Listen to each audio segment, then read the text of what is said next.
Jeff, Jared Goff in his 8 home games this year has thrown 20 touchdowns. Off the top of your head, how many has he thrown all season? 22. 22. He's thrown 2 touchdowns on the road. And yes, the Lions smacked down the New York Giants, but he did complete, I believe, 17 of 26. Yeah, and that was 160 yards, no touchdowns, no interceptions. He protected the ball. The defense was all over the place, forcing turnovers. The run game was effective.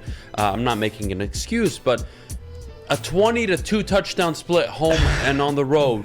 I'm not saying Jared Goff has been awful on the road this year. They've won games on the road this year. They've proven it. Right. But, again, in the context of this game, I need more from Goff than what he's given. I need a little bit more than what he gave in New York the last time around. I need 190, 212, 215 yards. I don't need 300.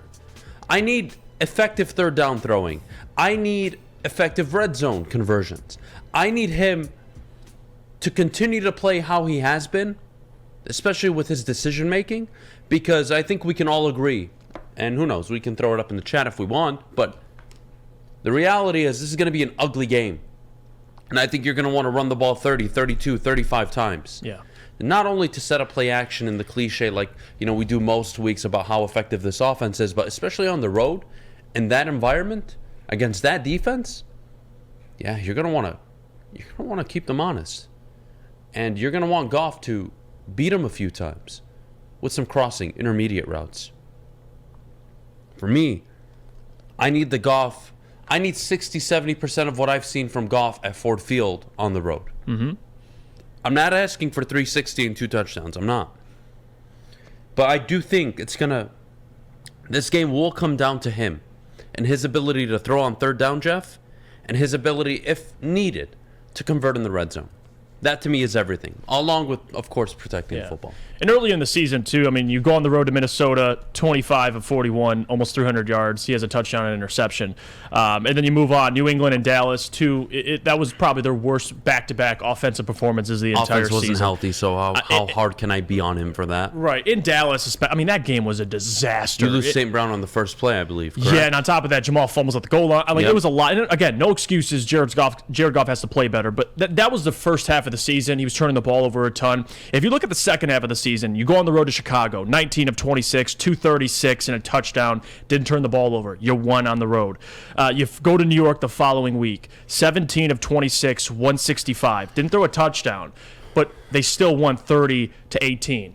So again, it kind of shows the different ways. I don't think necessarily you need to completely rely on Goff. I think Goff can have a game similar to what he had against the Giants. I mean, 17 of 26, a $165, but they're able to run the ball. They're efficient in the red zone. And on top of that, Adam, if you watch the Giants game back, there's a couple of those passes that were at the 1-yard line that they had to run with Jamal following. So a couple of those touchdowns were left off the board. But yeah, no question. I mean, most quarterbacks are different from at home and on the road, but with this, and I'm sure they know that. I mean, this is how they game plan it. You've seen, especially like New York, you're a little more conservative. Chicago, a little more conservative, but still, nonetheless, I mean, I got faith with how Jared Goff's been playing. He just has to not turn he's been excellent. He just has to not turn the ball over. It's not about putting up these numbers and throwing touchdowns. I wouldn't even say it that way.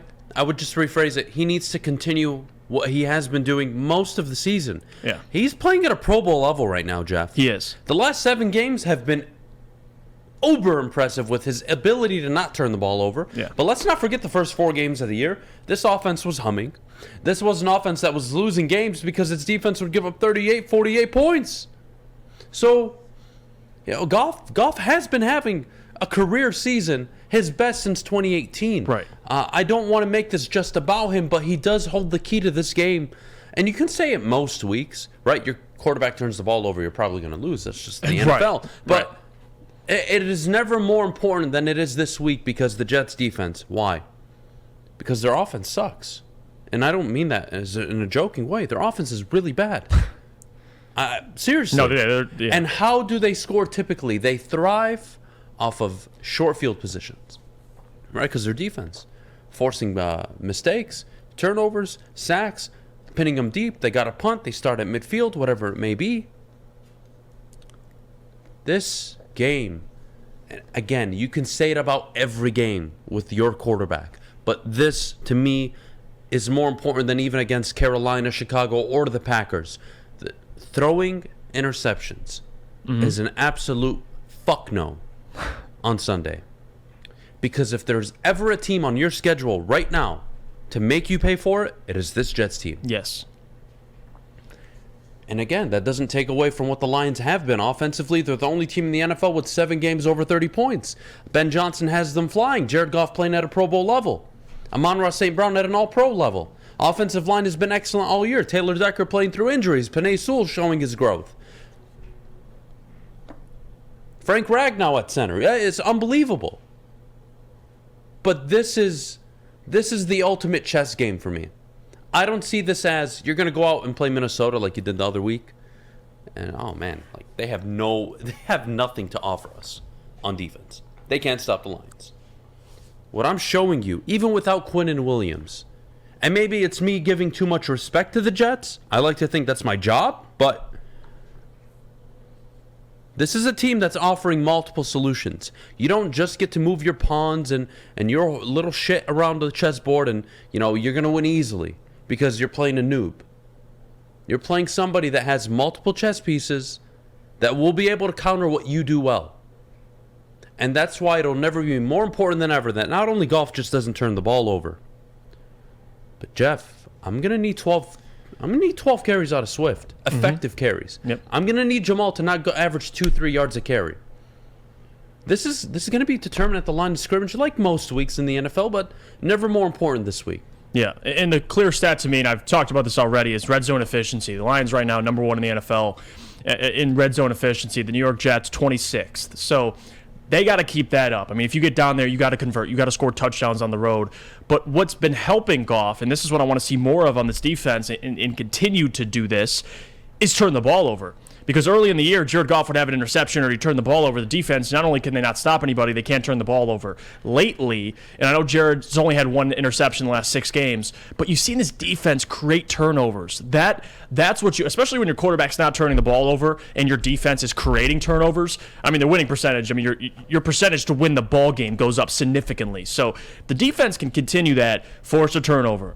That's going to help them no matter what. But you're right, Goff cannot turn the ball over. I mean, that's a big part of this, but that's any quarterback, and that's the whole offense as well. Guys, we're going to get to your comments, and we're going to start taking your calls at 9 o'clock. All right, we got Jay from Let's Talk Lions coming on in a few minutes. But I do think a lot of you are being pretty ignorant in the chat. I do. The Bills, for example, saying the Bills are so much better than the Jets. Maybe offensively, sure. But to me, this is the best defense you've played all year. And this is a Jets team that has beaten the Browns, has beaten the Steelers, has beaten the Dolphins, has beaten the Packers, has beaten the Broncos. They've lost to the Patriots by a combined 12 points. 5 in their first meeting, 7 on a special teams return towards the end of that game. They beat the Bills earlier in the year. They smacked on the Bears, held the Bears to 10 points, who scored 30 against you. Lost to the Vikings by 5, and they just lost to the Bills by 8 because their offense couldn't score 21 points.